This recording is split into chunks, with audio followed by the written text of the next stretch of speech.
Волшебната креда. Во училницата на прво оделение живееше една креда. Кредата беше мрзлива.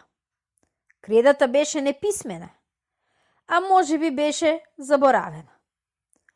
Стоеше така врз таблата со денови и недели. Еден ден Цуцулко ја зеде, си ја стави в джеп и излезе од училницата.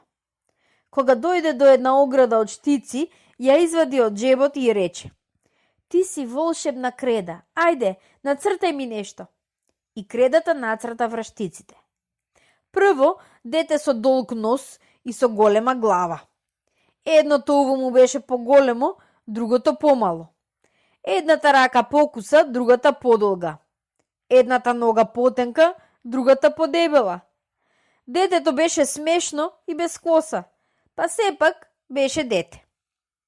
Второ, кредата нацрта 3 различни цвеќиња.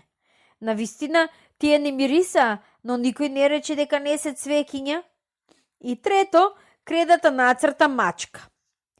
Мачката личеше помалку на овца и на куче и на теле, а најмалку личеше на мачка.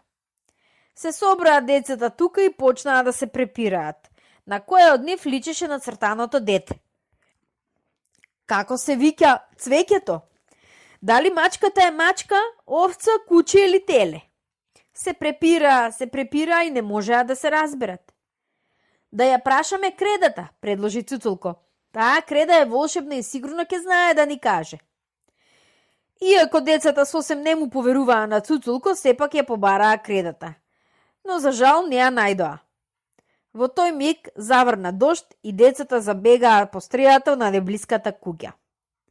Кога престана дождот, тие пак се вратија кај оградата. Но што ќе видат? Таму немаше ни дете, ни цвеќе, ни мачка. Ете, ви реков дека таа креда беше волшебна, победоносно рече Цуцулко. Додека ние не бевме тука, таа дошла, си ги зела цртежите и пак се скрила некаде.